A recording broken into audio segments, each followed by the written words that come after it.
Maithri movie makers தயாரிப்பில் பிரதீப் ரங்கநாதன் நடிக்கும் Dude திரையரங்குகளில் வெற்றி நடை போடுகிறது. சௌபாக்கியாவின் சூப்பர் தீபாவளி சேல். உங்கள் லெஜண்ட் சரவணாவில் தீபாவளி பரிசாக பவனுக்கு ரூபாய் 1200 தள்ளுபடி. நாட்டை விட்டு நாங்கள் ஏன் காலி பண்ணி போனோம்னா நைட்டு ரொம்ப பயம் ஆச்சு. 27 தான் இருக்கும். கரண்ட்டுக்கு உத்தரவாதம் கிடையாது. கரண்ட் திடீர்னு வரும், திடீர்னு போகவும் கிடையாது. பல முறை இந்த மாதிரி கொலை நடந்துக்கிட்டே இருக்கு. கொடூரமாக கழுத்துறதுக்கு ஒரு விவசாய வெட்டு பையங்க எல்லாமே நல்ல தரப்பாக தான் இருந்தாங்க. என்ன நடக்குன்னு ஒன்றும் புரிஞ்சுக்கிறோம்ல. நாளைக்கு உயிருக்கு உத்தரவாதம் இல்லைன்னு சொல்லிட்டு ஊரே காலின்னு போயிடுச்சு. நாளைக்கு இந்த பையன் வெளியில் வந்துடுவாங்க, எங்கள் முகத்தை பார்த்து நாளைக்கு செஞ்சு விட்டா என்ன பண்ணுறது? நாளைக்கு எனக்கு உயிருக்கு நிலைமை இந்த மாதிரி தானே ஆகும். நாட்டாக்குடியின் கதை.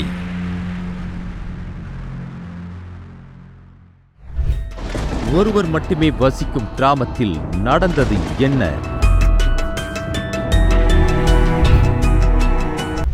குமுதம் ரிப்போர்ட்டர் குழுவை மிரட்டிய வாலிபர்.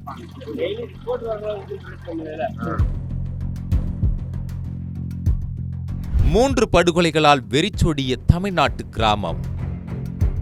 5000 பேர் வசித்ததாக புருடாவிட்ட தாடிக்காரர். தமிழ்நாட்டை திரும்பி பார்க்க வைத்த நாட்டாக்குடியின் உண்மை கதை. சிவகங்கையில் இருந்து மதுரை செல்லும் தேசிய நெடுஞ்சாலை 85 உப்பாற்று பாலத்தை கடந்ததும் இடதுபுறமாக திரும்பும் இந்த சாலைதான் நாட்டாக்குடிக்கு செல்லும் ஒரே பாதை.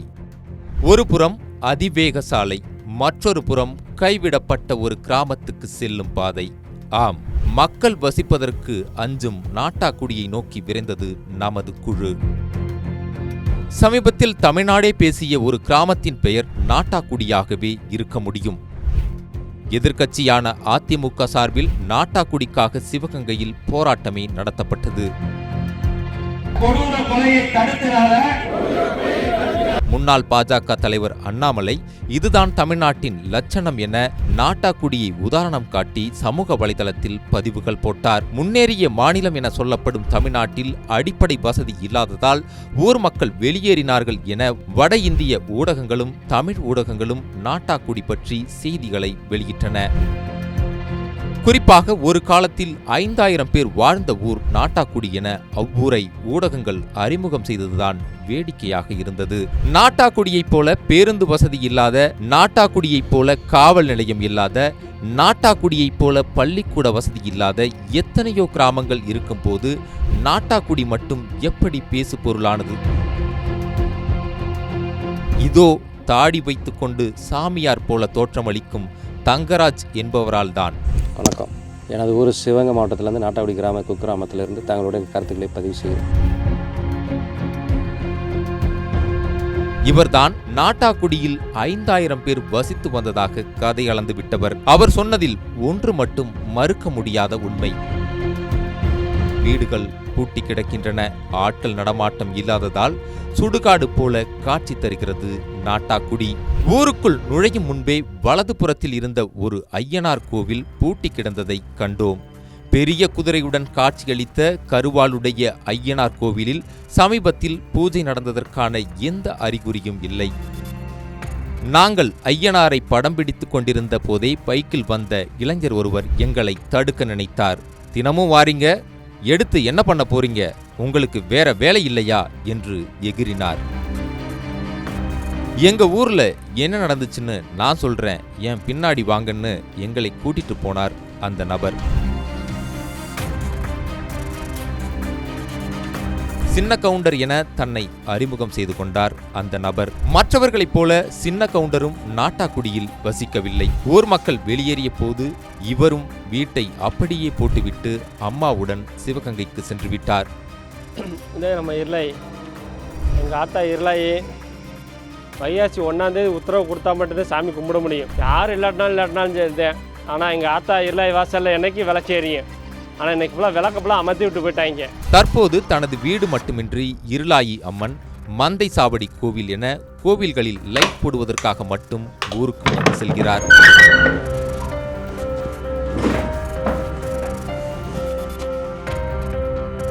நாட்டாவில் விளக்கு எரியணும், அவ்வளோதான். யாரை நம்பி நம்ம இல்லை. என்னால் உயிரில் வர விளக்கு எரிய வைக்க முடியும். கோயிலை கட்டுறதுக்கு எவ்வளோ கஷ்டப்பட்டோமோ, எத்தனை பேர் இருந்தாலும் சொல்லிட்டேன்.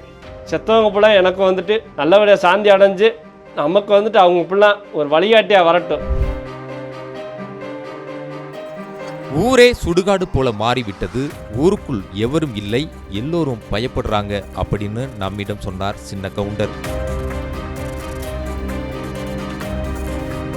நாட்டை விட்டுட்டு நாங்கள் ஏன் காலி பண்ணி போனோம்னா எங்களுக்கு வந்துட்டு அடிப்படை வசதி எல்லாமே இருக்குது, இல்லைன்னு சொல்ல. அதாவது ஊருக்குள்ள எந்த வசதியும் இல்லாததால ஊர் மக்கள் காலி பண்ணிட்டு போயிட்டாங்க அப்படின்னு தங்கராஜ் சொன்னதும், ஊர் மக்கள் பயந்து போய் இருக்காங்க அப்படின்னு சின்ன கவுண்டர் சொன்னதுக்கும் ரொம்பவே வித்தியாசம் இருந்துச்சு.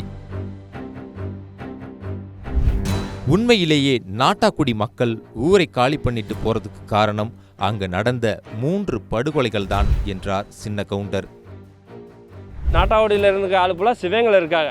எல்லா வீடு வாசல் வாங்கி இடம் வாங்கி பொருள் வாங்கி அவங்க ஃபுல்லாக வசதியோடு இருக்காங்க. வீடு வாசல் இல்லாத ஒன்றுமே இல்லாத ஆள் என்ன பண்ண முடியும்? இந்த ஊரை தான் நம்பியிருக்கோம், நாங்கள் விவசாய குடும்பத்தை நம்பியிருக்கோம். ஆனால் விவசாயம் கொண்டது வந்து பெரிய பாவம். யார் யார் எப்படி படுகொலை செய்யப்பட்டாங்க தெரியுமான்னு அவர் வரிசைப்படுத்தி சொன்னபோது நமக்கு கிடுகிடுன்னு ஆயிடுச்சு. வெறும் 50 குடும்பம் வசிக்கிற ஊர்ல இத்தனை கொடூரமான கொலைகளான்னு அதிர்ச்சியில் உறைஞ்சு போயிட்டோம். சம்பவம் 1. கொலையானவர் 4 மாத ஆண் குழந்தை. நாள் 2024ஆம் ஆண்டு மே மாதம் 21ஆம் தேதி.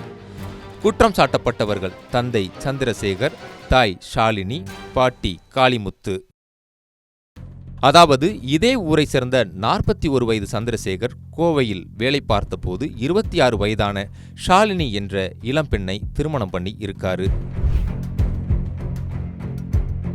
4 மாதங்களுக்கு முன்னாடி இவங்களுக்கு ஒரு ஆண் குழந்தை பிறந்த நிலையில் அந்த குழந்தை தனக்கு பிறந்தது இல்லைன்னு சொல்லி சந்திரசேகர் ஷாலினியிடம் சண்டை போட்டு குழந்தைய தூக்கி வீசி இருக்கிறார். உனக்கு தான் இது பிறந்தது, நீயே இதை வச்சுக்கொன்னு ஷாலினி பதிலுக்கு குழந்தையை தூக்கி வீச சுவற்றில் அடிபட்டு சம்பவ இடத்திலேயே அந்த குழந்தை இறந்து போச்சு. இதையடுத்து சந்திரசேகரின் தாய் காளிமுத்து, ஷாலினி ஆகிய 3 பேரும் யாருக்கும் தெரியாமல் குழந்தைய புதைச்சிருக்காங்க. அப்புறம் 3 பேரும் கைதாகி இருக்காங்க. சம்பவம் 2. கொலையானவர் கணேசன், வயது 64. நாள் 2024 நவம்பர் 4ஆம் தேதி. குற்றம் சாட்டப்பட்டவர் குண்டுமணி. சிவகங்கையில் வசித்து வந்த நாட்டாக்குடி கிராமத்தை சேர்ந்த கணேசன் என்பவர் தினமும் காலையில் நாட்டாக்குடிக்கு பைக்கில் வருவார். ஊர் மக்களுக்கு தேவையான மளிகை பொருட்களை விற்பார். பின்னர் சிவகங்கைக்கு திரும்பி சென்று விடுவார்.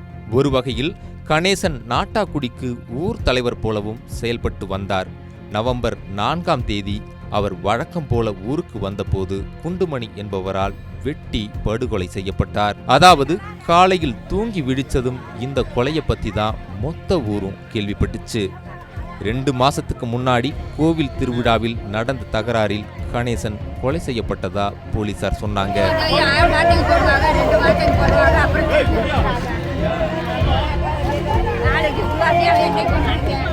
சம்பவம் 3. கொலையானவர் சோனைமுத்து, வயது 62. நாள் 2025ஆம் ஆண்டு ஜூலை 20. குற்றம் சாட்டப்பட்டவர் சமயத்துறை உள்ளிட்ட சிலர். நாட்டாக்குடியை சேர்ந்த சோனைமுத்து என்பவர் தனது வீட்டு அருகே பேசிக் கொண்டிருந்த போது சமயத்துறை உட்பட 3 பேர் கும்பலால் தலை துண்டித்து கொலை செய்யப்பட்டார். வயலில் மாடு மேய்ந்த தகராறு காரணமாக கொலை நடந்திருந்தது. கொலையாளிகள் சோனைமுத்துவின் தலையை மட்டும் சிவகங்கைக்கு எடுத்து சென்று வீசிவிட்டு தப்பிச்சு போயிட்டாங்க. சோனைமுத்துவின் தலையை போலீசார் நீண்ட தேடுதலுக்கு பிறகே கண்டுபிடித்தனர். கணேசன் கொலை எப்படி ஊருக்குள் பதட்டத்தை ஏற்படுத்திச்சோ அதே போல சோனைமுத்து கொலையும் மக்கள் கிட்ட பெரும் பதட்டத்தை ஏற்படுத்தி இருந்துச்சு. அதிலையும் அவரது தலையை வெட்டி எடுத்துட்டு போயிட்டாங்க அப்படிங்கிற தகவல் மக்களை திடுக்கிட வச்சிருச்சு. உண்மையை சொல்லணும்னா பல பேர் ராத்திரி தூக்கத்தை சோனைமுத்து கொலை எடுத்துடுச்சு. இதே வந்துட்டு பல முறை இந்த மாதிரி கொலை நடந்துக்கிட்டே இருக்கு. அது என்ன நடந்து தெரியாது. ஒரு விவசாய வெட்டி இந்த மாதிரி ஆகிப்போச்சு. நாளைக்கு வந்து உயிருக்கு உத்தரவாதம் இல்லைன்னு சொல்லிட்டு ஊரே கழுவின்னு போயிடுச்சு. என்னையை வந்து சாட்சி சொல்கிறதுக்கு போலீஸ் ஸ்டேஷனில் கூப்பிட்றாங்க. நானும் என் பங்காளியை நாங்கள் வந்து சாட்சி எப்படி சொல்கிறது? நாங்கள் வந்துட்டு யதார்த்தமாக இங்கே இருந்தாலும் சொல்கிறோம். பொம்பளையாள் பூரா சாட்சி தெரியும். பொம்பளையாள் பூரா வர சொல்லுங்கள். நாட்டாவிலேருந்து எத்தனை பேர் இருந்தாலும் எல்லாத்தையும் வர சொல்லுங்கள். நாட்டாவடி கிராம பஞ்சாயத்து இருக்குல்ல, நாட்டாவடி பஞ்சாயத்து இருக்குல்ல, பஞ்சாயத்தை வந்து சாட்சி ஏற்றுக்கிற சொல்லுங்கள். நாங்களாம் அன்றாட விவசாய வேலைக்கு போகிறது எங்கள் பொழப்பு நம்பிதான், அவ்வளோதான். 50 வீடுகள் கூட இல்லாத கிராமத்தில் 3 கொலைகளா என ஆளாளுக்கு பேச ஊர் மக்களின் மனதில் இனம் புரியாத பயம் அப்பிக்கொண்டது. ஒவ்வொரு கொலைக்கு பின்னரும் திருப்பாச்சேத்தி போலீசார் ஊருக்குள் நுழைஞ்சு மக்களிடம் நடந்த சம்பவத்தை கேட்டு தெரிஞ்சுக்கிட்டாங்க. சம்பவத்தை அறியாத சிலர் சாட்சிகளாக சேர்க்கப்பட்டார்கள். சிலர் கொலையாளிகளுக்கு பயந்து எனக்கு எதுவும் தெரியாது என ஒதுங்க நினைச்சிருக்காங்க. இந்த கொலை நடந்த ஒரு அச்சுறுத்தலாக கொடூரமாக செய்யப்பட்டதுனால இப்படின்னா சாமிச்சு இந்த ஊரில் என்னத்தை இருக்கட்டும் சொல்லி சொந்தக்காரங்க அங்கெங்கோ பேசி ஏன் அந்த ஊரில் இருக்கிறேன்னு சொல்லி அவங்க ப்ரெஷர்னால வெளியில் இருந்துருக்கு. ஏன் எங்கள் ஊரில் கஷ்டப்பட்டாங்க, உங்களுக்கு ஒரு பிள்ளைகளுக்கு ஆனால் என்ன பண்ணுறது, நாங்கள் வந்து பார்க்க முடியும் அப்படின்னு. இப்போ எங்கள் ஊரில் படமாத்துலேருந்து இங்கே வரணும் ஆட்டோக்கு 100 ரூபா ஆகும். இப்போ போக 100 ரூபா, 200 200 அந்த வர முடியும். 200 செலவாகும். 200 வருமானமே கிடையாது. அப்போ இதெல்லாம் இதெல்லாம் யோசிக்க முடியாது. இதுக்கு அதுக்கு சிவனில் இருக்கலாமில்ல, 2000 3000 வாடகை கொடுத்து அங்கே இருக்கலாமில்ல, ஏன்னு சொல்லிட்டு இப்போ அப்படியே வெளியே. அப்போ படமாத்துறதுக்கு பக்கத்தில் ஒரு 1.5 கிலோமீட்டர் அங்கே போய் இருக்கலாம்லன்னு சொல்லிட்டு இங்கிட்டு 2000 3000 வாடகை இங்கிட்டு போயிருக்காங்க. அதாவது போலீசார் விசாரணைக்கு பயந்து சிலர் மாயமானதுதான் இந்த ஊர் காலியானதின் முதல் தொடக்கமாக இருந்துச்சு. சார் எல்லாரும் ஏன் ஊரை விட்டு போகிறாங்க அப்படின்னா, யாரோ ஒருத்தர் இறக்குறாங்க, யாரோ ஒருத்தர் இருக்காங்கன்னா அந்த நேரத்தில் யாரும் பதில் சொல்லணும்ல, அவங்க உயிருக்கு பயந்தே ஓடுறாங்க. கொலை செஞ்சவங்களால உங்களுக்கு அச்சுறுத்தல் அந்த மக்களுக்கு இல்லை, கொலை செஞ்சவங்களால அச்சுறுத்தல் இருக்காங்க. அது யார் என்னன்னே தெரியாது. இந்த மாதிரி வந்துக்கிட்டே இருக்கனால பூரா வந்துட்டு ப்ரெஷர் சுகர் மாத்திரை சாப்பிட்டு 2 பேர்லாம் ஆஸ்பத்திரியில் கிடக்காங்க பிழைக்க முடியாமல். ஏன் பயத்துலையா? ஆமாம், இந்த பயத்தினாலதான் ஏற்பட்டது கிடக்காங்க. இதுதான் ஊரை கழுவின்னு போயிட்டாங்க. அதாவது நாட்டாக்குடி ஊர் மக்கள் ஊரை காலி பண்ணிட்டு போனதுக்கு பின்னாடி இருப்பது முழுக்க முழுக்க கொலையாளிகளை கண்டு பயந்து மட்டும்தான். அதோட போலீசார் நம்மை சாட்சியா போட்டிருக்காங்களோ அப்படிங்கிற பயம். ஆனா இந்த உண்மைக்கு பதிலா ஊருக்குள்ள அடிப்படை வசதி இல்லாததுதான் காரணம் அப்படின்னு தங்கராஜ் சொன்னது ரொம்பவே முரண்பாடாக இருந்தது. தமிழ்நாட்டின் மற்ற கிராமங்களைப் போலவே ஓட்டு வீடு, காரை வீடு என நாட்டாக்குடியும் கலந்தே இருந்தது. மெயின் ரோட்டில் இருந்து கிராமம் வரைக்கும் சாலை வசதி இருக்கிறது, மின்சார வசதி இருக்கிறது, குடிநீர் குழாய்கள் அனைத்தும் தெருக்களிலும் பதிக்கப்பட்டிருந்தது. கிராமத்தின் மையத்தில் பொது கோவில் இருந்தது. குழந்தைகளின் வருகை இல்லாததால் 15 வருடங்களுக்கு முன்னரே மூடப்பட்ட பள்ளி காட்சி பொருளாக காட்சியளித்தது. அந்த கட்டிடத்திற்குள் அரசு சார்பில் தண்ணீர் சுத்திகரிக்கும் இயந்திரம் நிறுவப்பட்டு நல்ல குடிநீர் வழங்க நடவடிக்கை எடுக்கப்பட்டிருந்தது. அதாவது நாட்டாக்குடி வழக்கமான கிராமம்தான், ஆனால் வழக்கமாக இல்லை. அதற்கு காரணம் அங்கே நடந்த 3 படுகொலைகள்தான். கொலையாளிகள் பற்றி தங்கராஜிடம் கேட்டபோது அவர்கள் திருந்துவதற்கு வாய்ப்பு அளிக்க வேண்டும் என கேட்டுக்கொண்டார். அப்பா பையில் ஒரு 100 ரூபா காசு எடுத்துட்டேன்னா அந்த குடும்பமே அவனுக்கு தப்பாக நினைக்கிது. எப்படி எடுத்து 1 வாரம் சமாதானம், 1 மாதம் 2 மாதம் ஆகுது, என்ன பழக்கம் செய்யணும். அப்போ ஒரு பக்கத்து வீட்டில் திருட ஆயிடுச்சு, 100 ரூபா காசு ஆயிடுச்சுன்னா அதுவும் பெருசாகிடுது. அப்போ இந்த மாதிரி பெருசாக செய்யும்போது இந்த நாடு உலகமே ஏற்றுக்கிறாரு. பையங்க இப்போ சொல்கிற பையங்க பூரா நல்ல பையங்களாக தான் இருந்தாங்க. என்ன நடக்குது புரிஞ்சுன்னா அப்போ மலைநிலை எப்படி எங்கே போகிறாங்க, என்ன வேலை பார்க்குறாங்கன்றது ஒரு கேள்விக்குறியாகவே இருக்குது. அவளுக்கு திருப்பி வந்து தவறான பாதையில் போகாமல் அவளுக்கு கவுன்சிலிங் கொடுத்து ஒரு வேலை வாய்ப்பு கொடுத்து ஏதாவது செஞ்சால் கொண்டு வரும். செஞ்ச பிறகு அது ஒரு சாதனையாகவோ அது குற்றமாகவோ பேசி பேசி பெருசாக்கி நிறுத்தி கொண்டாமல் அது மாற்றம் இல்லை. இல்லை அவளுக்கு ஒரு சீர்திருத்த பள்ளி வச்சு அவளுக்கு அவர் வேலை வாய்ப்பு கொடுத்து உருவாக்கி சமூகத்தில் வண்ணம் பிடிச்சி. இப்போ எய்ட்ஸுக்குன்னா அப்படி தான் ஆரம்பத்தில் இருந்துச்சு, யாரும் பட்ட பெருசாக நினச்சாங்க. இப்போ கடைசியில் எய்ட்ஸ் ஒரு சாதாரணமாக கொண்டு வந்துட்டாங்க. அதே மாதிரி மனுஷன் தான் சந்தர்ப்பம் ஆகிட்டு அவனுக்குள்ள ஒரு ஆசை பாசம் எல்லாமே இருக்கும். அது கிடைக்காதனால ஏதோ ஒரு வழியில் அவன்கிட்ட அவனோட சூழ்நிலை மாறிடுச்சு. அதை கொண்டு வந்துட்டா பெரிய இதாக இருக்குது, பெரிய மாற்றம் தமிழ்நாடுக்கே ஒரு பேராகும். தங்கராஜை பொறுத்தவரை அருகே இருக்கும் வடமாத்தூர் கிராமம் அனைத்து வசதிகளும் நிரம்பி இருப்பதாக நம்புகிறார். வடமாத்தூர் போல நாட்டாக்குடியும் இருந்துவிட்டால் எந்த பிரச்சனையும் இருக்காது என கருதுகிறார். அந்த இரவு நேரத்தில் நாட்டாக்குடி ஊருக்குள் நாம் உலா வந்தோம். அப்போது ஒரு வீட்டில் கேட்ட பாட்டு சத்தம் நம்மை திகிலடைய செய்தது. தைரியத்தை வரவைத்துக் கொண்டு அங்கே சென்றபோது முத்துக்குமார் என்பவரை சந்தித்தோம். எப்போ வந்தீங்க? நான் இன்னைக்கு சாயந்தரம் தான் சார்ந்தேன். எத்தனை நாள் ஊரை விட்டு வந்து போயிட்டு எவ்வளோ நாள் ஆச்சு? ஊரை விட்டு இன்னைக்கு என்னோட 5 நாள் ஆச்சு சார். ஆமாம் சார். எதுக்கு நீ திடீர்னு வந்துட்டீங்க? இன்றைக்கி அம்மாவுக்கு தேவசம், அதனால் ஊருக்கு வந்து சார் விளக்கு இது போட்டு விட்டு போவேன். ஆமாம், நான் வந்து லோடு பண்ண வேலை ஆச்சுக்கிட்டேன் சார்.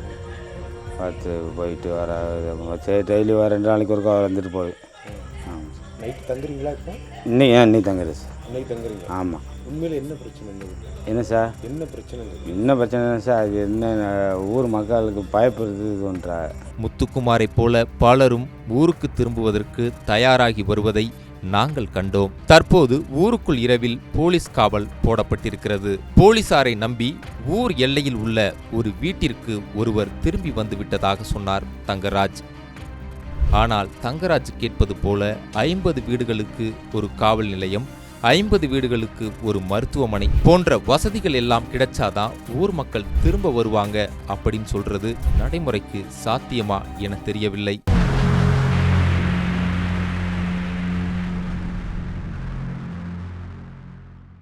மைத்ரி மூவி மேக்கர்ஸ் தயாரிப்பில் பிரதீப் ரங்கநாதன் நடிக்கும் டியூட் திரையரங்குகளில் வெற்றி நடை போடுகிறது. சௌபாக்கியாவின் சூப்பர் தீபாவளி சேல். உங்கள் லெஜண்ட் சரவணாவில் தீபாவளி பரிசாக பவனுக்கு ரூபாய் 1200 தள்ளுபடி.